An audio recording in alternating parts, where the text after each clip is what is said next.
Bueno, ya que estábamos hablando de la justicia, estábamos hablando del derecho penal, del artículo 210 del Código Penal. Vos sabés que el Código Penal argentino es del año 1921, ¿no? O sea que es un código que merece un remozamiento. ¿Por qué? ¿Y por qué las sociedades avanzan? Porque cambian. Consecuentemente, la legislación que acompaña a las sociedades también tiene que modificarse. Por eso se habla ahora de la reforma acá, en Salta, del Código Procesal Penal. Se va a hacer la reforma del Código Penal a nivel nacional. Pero acá, en Salta, venimos hablando hace mucho tiempo ya de la reforma del Código Procesal Penal, que podría implicar un cambio cultural en materia de política criminal y la persecución del delito. De hecho, el propio ministro de Seguridad que habló conmigo el otro día, estamos hablando de Gaspar Solá, expuso ante la Comisión de Legislación General del Senado sobre ese proyecto de ley impulsado por el propio Ejecutivo Provincial que busca garantizar mayor acceso a la justicia, agilidad en los procesos y también en la transparencia de las, ¿qué te puedo decir?, actuaciones judiciales, ¿no? Fueron a esa reunión, entre otros, Soraya Dip, que es la secretaria de Justicia, también el coordinador de la Unidad de Investigación y Lucha contra el Narcotráfico, Sebastián Schmidt, y bueno, varios. Pero quiero hablar en este caso con el doctor Eduardo Barrio Nuevo, que es juez y secretario general de la Asociación de Magistrados y Funcionarios de Salta, para recabar su opinión, teniendo en cuenta que él también participó de esta reunión junto a la presidenta de ese organismo. Doctor Barrio Nuevo, Jorge Calvo lo saluda, ¿cómo le va?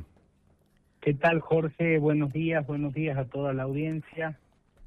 Cuéntenos, doctor, en qué instancia estamos, cómo ve este proceso que parte, como decíamos recién, del Ejecutivo para que se haga una reforma del Código Procesal Penal. En este momento hay un proyecto, como usted bien dijo, enviado por el Ejecutivo Provincial a la legislatura que cuenta con media sanción. La Cámara de Diputados hace 2 meses aproximadamente ya aprobó este proyecto y ahora está en trámite en el Senado, y el día miércoles concurrimos desde el Colegio de Magistrados, también estuvieron presentes representantes del Colegio de Abogados, conversando con los senadores que integran la Comisión de Legislación de la Cámara Alta, sí, de la legislatura provincial. En primer lugar, dejar claro que el proyecto no solo es necesario, sino es un muy buen proyecto en líneas generales. Nosotros ya tenemos en vigencia en la provincia de Salta la ley de juicios por jurado y en consecuencia de ello se tornaba ya imperiosa la modificación de un código procesal. En Salta el que tenemos tiene ya 13 años de vigencia en la provincia, y si bien implicó un avance hacia el sistema acusatorio, sí, sabíamos desde el día 1 que era un código de medio camino, ¿no?, donde se habían hecho algunas reformas muy importantes que había que sedimentar, como era trasladar la función de investigación de los jueces de instrucción al Ministerio Público Fiscal, pero había una serie de modificaciones que había que hacer en el proceso todo que no se pudieron hacer en ese momento, principalmente oralizar el proceso penal. Esto es que las decisiones más importantes que se toman, tanto durante la etapa de la investigación como para decidir algunas situaciones antes de la realización del juicio, que sí lo tenemos oral y público hace mucho tiempo en la provincia de Salta, sí, se tomen también en audiencias orales y no a través de el procedimiento escrito como viene siendo en este momento. Eso implica un grado de avance muy importante, primero por un aspecto que con mucho acierto remarcabas, que es la transparencia del sistema judicial. Esto es que pueda en una audiencia oral y pública ponerse de manifiesto cuál es la posición de la Fiscalía, cuál es la posición de la víctima, ya sea que está constituida en querella o no. Eso es muy importante, poder escuchar a una víctima que no tiene los recursos o los tiempos como para conseguir que un abogado la acompañe en el proceso. Esa víctima también merece tutela judicial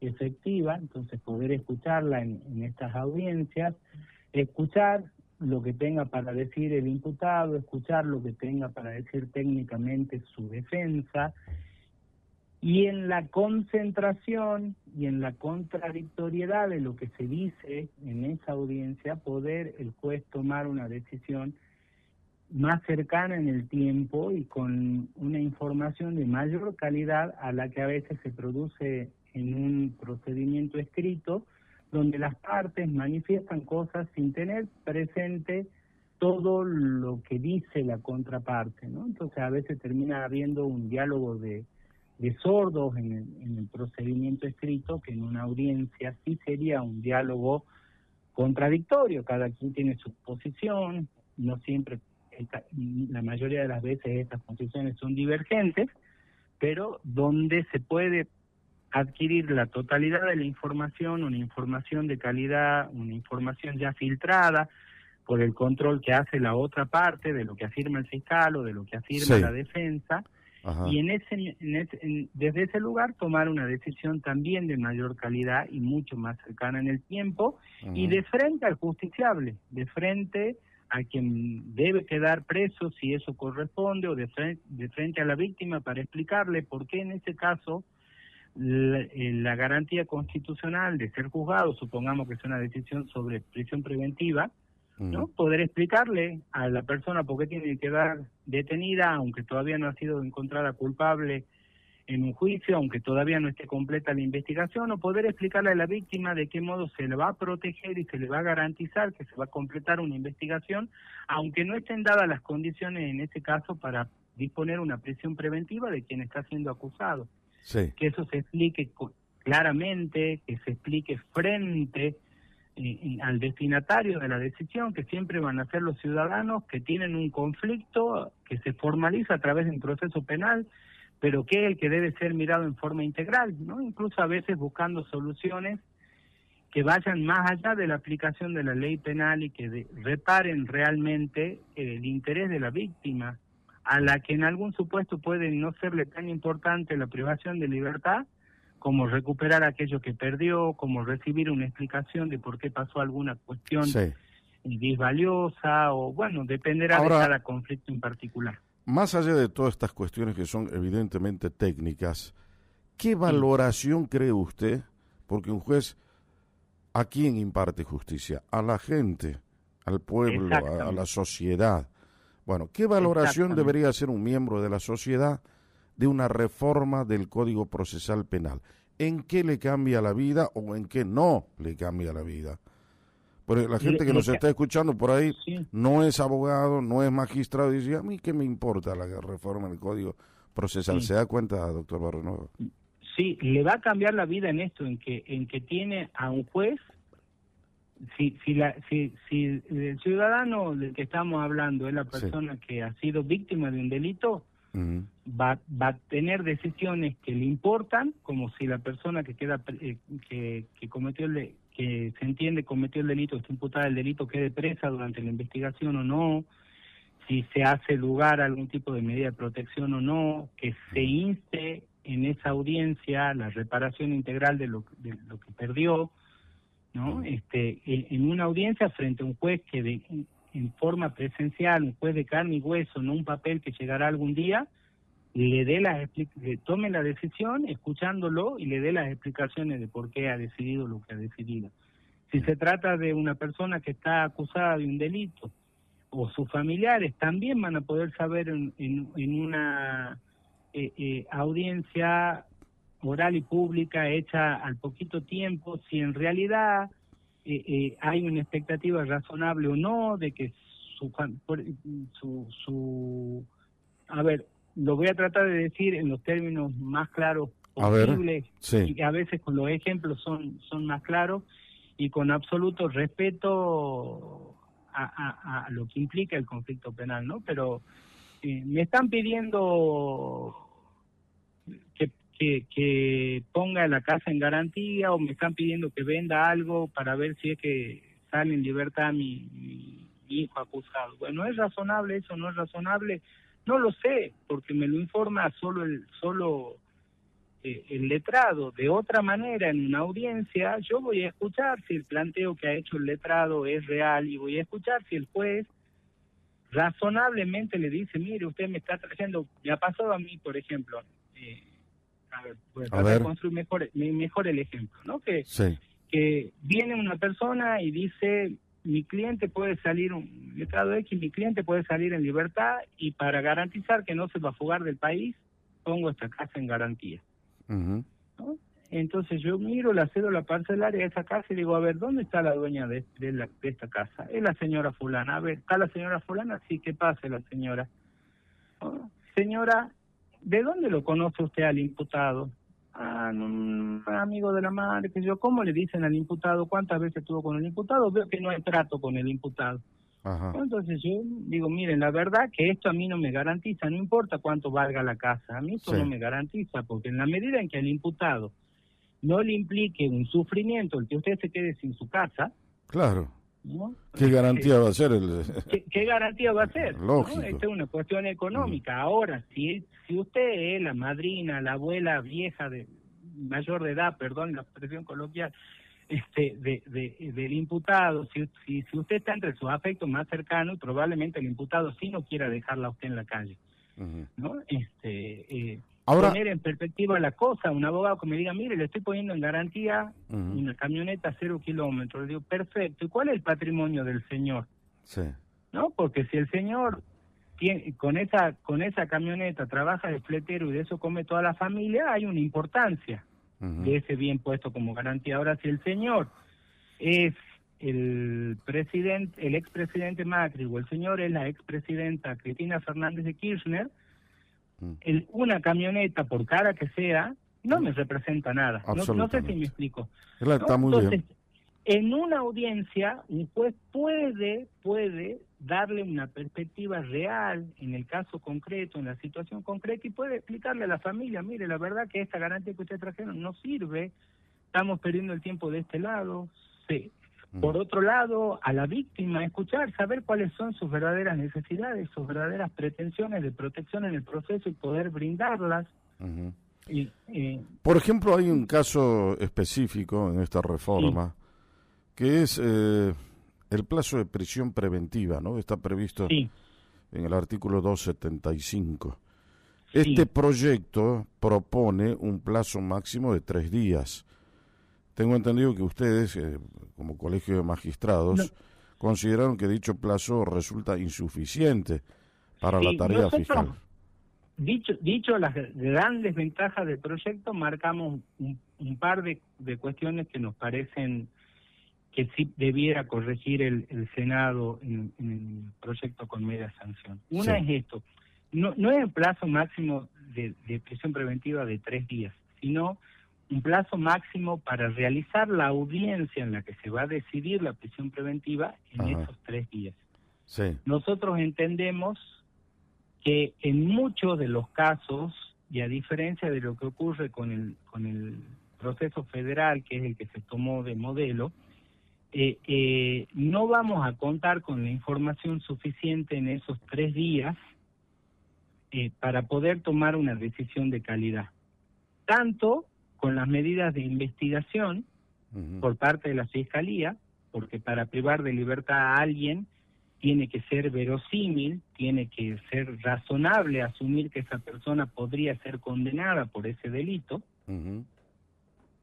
Si no, sería muy grave que tengamos presa a gente. Pensemos en la situación de Carrascosa hoy en día, ¿no es cierto? Entonces, por ejemplo, Por ejemplo, no podemos tener preso a alguien si razonablemente no se va a encontrar prueba de su culpabilidad. Claro. Por otro lado, hay en situaciones en las que puede parecer que alguien ha cometido un delito, pero también la defensa podría ofrecer algunas cuestiones alternativas a la prisión preventiva. Supongamos, en vez de tener una persona alojada en la alcaldía, con la situación de superpoblación carcelaria que hoy tenemos, podría la defensa hablar de una prisión domiciliaria con pulsera electrónica, pero hay que conseguir un familiar porque el hecho ha ocurrido en un problema de violencia de género, entonces no puede ser en la misma casa en la que el señor vivía, o es un problema con una persona que vive en la misma cuadra del imputado, tampoco sería conveniente en esa casa. Entonces la defensa tiene que conseguir un domicilio alternativo, por ejemplo, ¿no? En 3 días es poco tiempo a veces para algunas situaciones en las que desde la experiencia nosotros tomamos, y con una diferencia grande del sistema federal. El sistema federal investiga delitos complejos. Claro. ¿No? Lo que es esperable que si lo que está investigando la Fiscalía Federal es una red de trata de personas, cuando impute y detenga a los imputados en esa causa ya haya investigado y tenga todos los elementos de cargo suficientes. Claro. ¿No? Y en la justicia provincial muchos de los casos tienen otro tipo de dinámica. Ejemplo, viene una mamá a denunciar que su hija fue abusada por el abuelo paterno, ¿no? En 3 días vamos a tener la información suficiente para ver si es probable que ese abuso haya existido. En 3 días vamos a tener la información suficiente para que ese abuelo resida en otro domicilio. Por eso nosotros proponemos un plazo de 10 días. Durante esos 10 días el imputado puede estar privado de libertad por una decisión intermedia menos estable que la prisión preventiva, que se llama detención.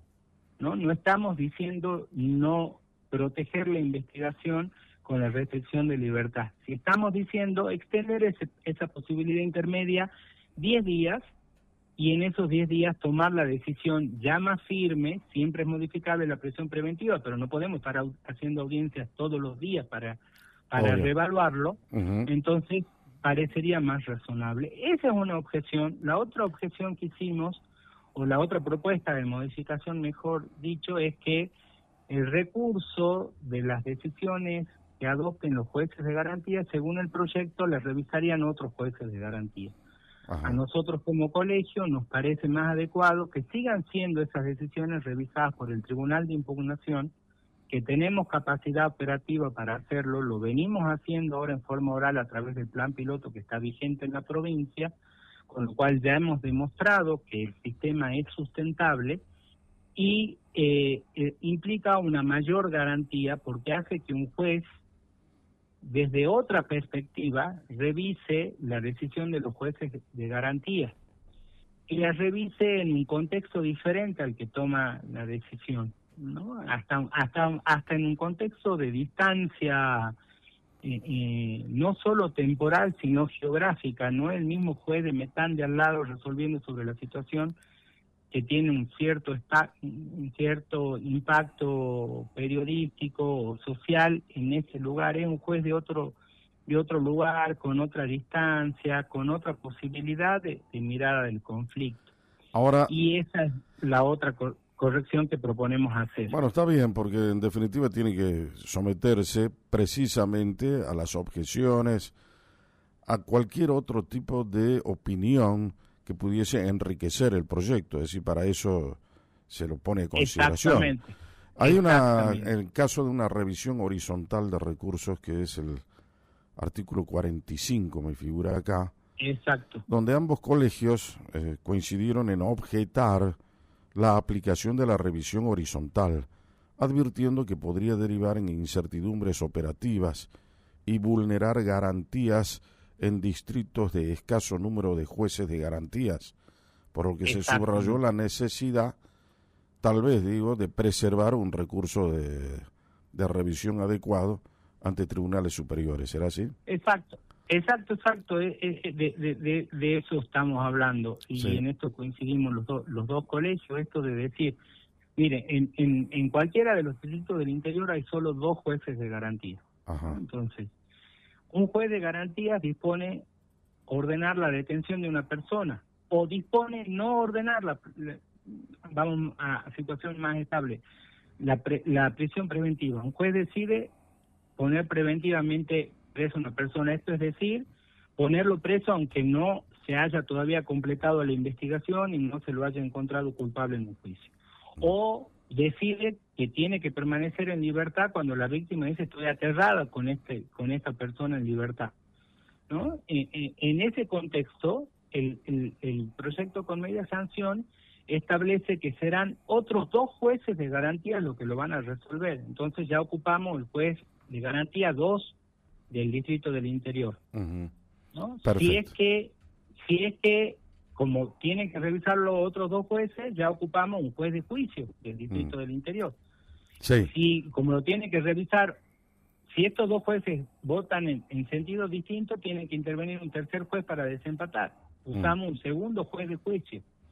Puede ser que haya que tomar una decisión en licencia de alguno de estos jueces, ¿no? Otro planteo que se produzca más adelante. Ya ocupamos otro juez más y vamos limitando la cantidad de jueces que pudieran hacer el juicio a futuro. Eso en el juzgado de menores es todavía peor, porque nosotros en el Distrito Centro tenemos solo 3 jueces de menores, con lo cual a esos 3 jueces los ocuparíamos. Un juez decide, un juez de menores dicta la prisión preventiva, los otros 2 la revisan. ¿Quién hace el juicio? Un juez ya de mayores, ya no tenemos más jueces menores. Perdemos una garantía constitucional que indica que los menores de edad tienen que estar juzgados por jueces especializados en derecho penal juvenil o adolescente. Son solo 2 cuestiones que se pueden corregir fácilmente en el Senado, y tendríamos un código de recontralujo, porque en todo el resto de la sistematización del proyecto, el código es un código de avanzada, el código hizo los cambios que había que hacer en la provincia de Salta. La gente, el ciudadano común, como usted me decía, va a tener un proceso más claro, más rápido, y la ciudadanía en general y el involucrado en particular va a tener a un juez que en persona lo escuche y en persona le dé los fundamentos de por qué decide lo que le resolvió. Ahora, dentro de todo esto que acabamos de hablar, que es bastante, ¿qué te puedo decir?, técnico, me imagino que los señores que han recibido las objeciones, las opiniones, pulir un proyecto tampoco debe ser tan fácil, sobre todo teniendo en cuenta que tiene media sanción. Hubo otros proyectos, no era el único, no sé por qué lo habrán elegido a este, pero había varios proyectos para la modificación del Código Procesal Penal. ¿Ustedes tuvieron oportunidad de ver otros que no hayan sido estos del cual estamos hablando?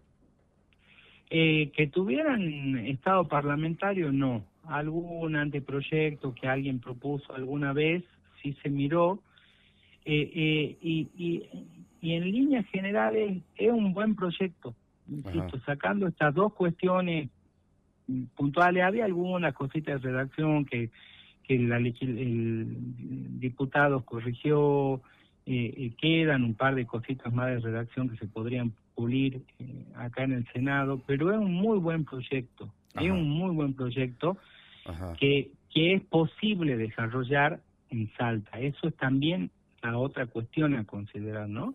Perfecto.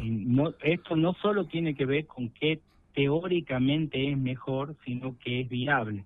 Y este proyecto es una buena síntesis de lo que teóricamente es mejor y lo posible con la estructura que tenemos, si se hacen estos 2 ajustes que estamos planteando. Y qué mejor que recibir la opinión de los jueces que tienen que interpretar y aplicar correctamente la ley, ¿no? Me parece nosotros como colegio importante. A esto lo debatimos no solo jueces. Esa es la riqueza de la mirada del Colegio de Magistrados. Sí. Nosotros integramos en el colegio a jueces, defensores, fiscales y asesores de incapacidad, además de los funcionarios. ¿No? Entonces nosotros los debates lo hacemos desde las problemáticas que el código le puede plantear a la defensa pública, a la fiscalía y a los jueces. Perfecto. Muy bien, doctor Eduardo Barrionuevo nos dio un pantallazo general, además de orientarnos con su valiosa opinión. Le agradecemos el tiempo que nos ha dispensado, muy amable. No, un gusto, y agradezco el espacio para poder comunicar a la ciudadanía lo que nosotros sostenemos. Un abrazo grande. Quo Vadis, con Jorge Calvo, periodismo en serio.